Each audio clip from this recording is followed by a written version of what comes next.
Hello and welcome to another video, and today I kind of wanted to take some time and talk about GameStop. GameStop, the topic you all love me talking about on this channel, and something I haven't made an actual full big video about GameStop in a very long time. And I wanted to talk about GameStop's state in 2018, what's going on with the company, my prediction still for the future of GameStop, and where I think this company might be within the next year, and so on.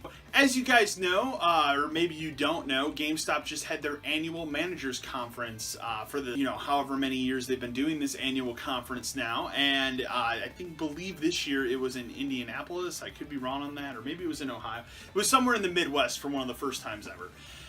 And a lot of things were revealed, a lot of kind of digs in the company, and some ins and outs. This is, if you guys don't know, for a manager conference, they have one once a year. All the store managers gather. They have a big conference. It's kind of like a mini E3, but they also have workshops and stuff that the managers have to do. And then they have a night where they have like an E3 presentation where they're shown all the upcoming products for the fall. And, obviously heads of the company come out and they talk about, hey, how great GameStop is and blah, blah, blah. That kind of thing at any big, company gathering would do. And one of the big revelations coming out of this year's GameStop Expo was that there are over 12, I might be wrong on this, but there are more than 1,200 new store managers. 1,200 new store managers. Remember, this is a company that has about 6,000 to 7,000 stores. So 1,200 new store managers is a alarming number. GameStop touted this obviously as, oh, we have all this new talent we've brought in and moved up and everything. But the reality of the situation is that 1,200 people in the last year realized GameStop is a shitty ass company to work for, and they've gone out and got better jobs and gotten out of that culture, out of that lifestyle. And GameStop obviously is always going to swing this as, oh, this is a great new thing. It's not. It's a sign of the times ending here. It's a sign of the end. This is just another big, huge thing. Another huge thing going on with GameStop right now is they are actually maintaining the idea of a corporate buyout. They are presenting themselves on the market for a company to come and save them because the ship is sinking so rapidly. You want to talk about what's sort of saving GameStop right now? It's not the video game market, it's collectibles. When was the last time you jumped into a GameStop? When was the last time you walked into a GameStop and realized, hey, there's not a lot of video games here, but there's a lot of collectibles. There's a lot of statues and t-shirts and hats and coffee mugs. You want to talk about coffee mugs? GameStop's got coffee mugs, and they have them up the ass. So if you want a coffee mug, they got it for you. GameStop is becoming a nerd culture store that just happens to have video games in the corner. And I think the stores that are going to last are going to be the ones that do the best with this. You're going to see GameStop, and as I've said this before in other videos, transition from being a video game centered store to the to-go place for nerd culture. They bought ThinkGeek for a reason, people, and they have all this stuff in the store to sell. And as someone who worked there for 4.5 years and saw the transition from the beginning of game store to game store and collectibles, the game part of GameStop is shrinking and the collectible part is expanding, and it's expanding at a rapid rate. And the GameStop subreddit is a great and fantastic place to see GameStop employees, real ass GameStop employees, talk about their frustrations with the company. You'll have your typical person on there who thinks GameStop's the greatest, and then you have the real cynical people, and you also have the people who are just realists about the company and look at it and go, yeah, this company's going under. I should probably get out. Seems like there's a post about that every 24 hours. But GameStop right now, they've actively put themselves on the market for a corporate buyout. They're trying to get an investor firm to purchase the company and buy them out to save them from their impending doom at this point. And GameStop's stock, it fluctuates all the time. But the important thing here to note is that investors are starting to drop like flies at this company, which is never a good sign for anything. As I've stated before, in the last year, GameStop's cut a lot of the dead weight. They've closed a lot of stores, and the store closings are only going to continue. Hey, if you're a manager watching this video on the other side and you're looking at it going, yeah, my store's not doing really good, you're probably not going to be there in February. Just saying. I've seen how it works. I know firsthand how it works. Maybe you're a GameStop manager and you're watching this video and you're going, well, I just got to get through the holidays, man. You know, if we have a really good fourth quarter here and we really sell big titles and stuff like Fallout 76, you know, Pokemon Let's Go, Super Smash Brothers, you know, all these big titles coming out, Spider-Man, which just came out. If I, you know, get all these titles and we sell all these, we have all these pre-orders and we start selling collectibles and everything, we'll make it through. We'll ride the wave to another year. I don't know, man. It also depends on your rent. It also depends on how much do you spend for rent. Because I will tell you right now, if the rent of your store costs more money per month than what your store makes, or in some cases, what your salary is, or what you get paid hourly, because it's hourly now for store managers, your store's closing in February.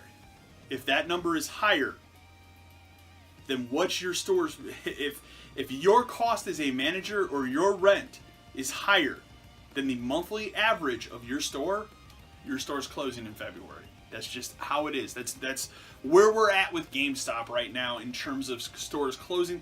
They're only going to keep the most successful stores open, and they're going to close a lot of the dead weight. And another important thing to note here with store closings and all of this, you know, kind of bullshit going on is that, you know, the debt, obviously we're chopping the dead weight, we're moving it on. Another thing to note is that no store is getting a lease that's over 2 years. It's very, very common that stores are going by either a monthly lease or a yearly lease, and that's it. With the most common I see right now, a 2-year lease. No GameStop's going to be getting a 5 or a 10-year lease right now. It's not like it was 10 years ago, people, because the end is coming. The end, it's here. Unless a huge investor backs this company and saves them from their impending doom, it's going to end. The time is coming. These new systems in 2020, you know, whatever the next Xbox is, whatever the next PlayStation is, if even one of them comes out, hey, this is a box that is digital only. It has no disk drive. You download everything to it. It's over. Massive bullet for GameStop. And I know the argument will be there. Well, we do so good at selling digital products and people come in and they trade in their games to buy codes for digital things. How's that going to work next generation when the system doesn't have a disk drive? How's it going to work? It's not going to work. So, and again, that's just me being a little cynical here. It's very possible that that future does not exist and the next systems do have a disk drive. But if evidence points us in the right direction right now, especially on Microsoft's side of things, and with cloud saves and cloud gaming, and also, you know, Xbox Game Pass being as successful as it is, I really do fully see them putting out a cheaper Xbox whatever at a lower price point that is a diskless system. You don't put anything in it, it's over. And with this, you know, the Nintendo Switch, obviously, Nintendo Switch is a modular system. They could easily make another Switch that, hey, you don't put any cartridges in it. So, the times are coming, man. Like, the rise of digital, it's here. It really legitimately is here. And with other companies ending their discounts, you know, Amazon and Best Buy ending the 20% off discounts, GameStop gained a little momentum there, I think, but it's not enough to save the company. The damage is so severely done now. You know, how many people jumped ship 3-4 years ago when My Gamers Club Unlocked program hit? I mean, again, what is the argument to GameStop every single time? Hey, I can come over here and pay full price for this game, or I can go over to Best Buy and I can get 20% off that new game. And I know GameStop's argument every time is, well, you can pay with trades, man. You come in and trade your stuff. Not everybody likes trading their shit in. Look at me. I like keeping my shit. I like having stuff behind me. Look at all these games. And again, these are Super Nintendo, PS1. Things have kind of changed around the game room here. But the point is, things have changed. Like, you get a lot of people that don't trade in their shit. And when that happens, that argument goes away of, well, you can pay with your trades. Cool. Or I could just go over to Best Buy and get 20% off this game right away. Right immediately. $30 a year for 2 years. It was a great concept. It's over. unless you still have a card that hasn't expired yet. So, point here is, GameStop, it's sinking, it's still going down. You know, the end is here, man. The biggest tell right now this year is going to be how well does Black Friday do? How well are the holidays? How well do these games sell? You know, right now we had some big releases. You know, big titles are releasing in September, October. We got November. Obviously, October, GameStop's big beacon of hope here is how well Red Dead sells. They need Red Dead to sell Grand Theft Auto 5 style. And it's possible, it's very, very possible that that game easily sells 1 million copies within its first 24 hours, like Grand Theft Auto 5 did. It's only time will tell. We'll see, but GameStop really needs that game to be as successful, if not more successful, to help them. Even though in the end, it doesn't really matter. But at least it's bringing business in, but that profit margin is so slight. How many GameStops are going to have Red Dead collectibles up the ass? Probably a lot of them, if we're being honest. So, anyways, guys, this is a quick GameStop video just telling you what my thoughts are on the future of the company right now, where I think they're going this holiday season, and everything. Let me know in the comments below, what do you think? Are you still shopping at GameStop? Do you still like going to your local GameStop? Remember to like, share, and subscribe to the channel.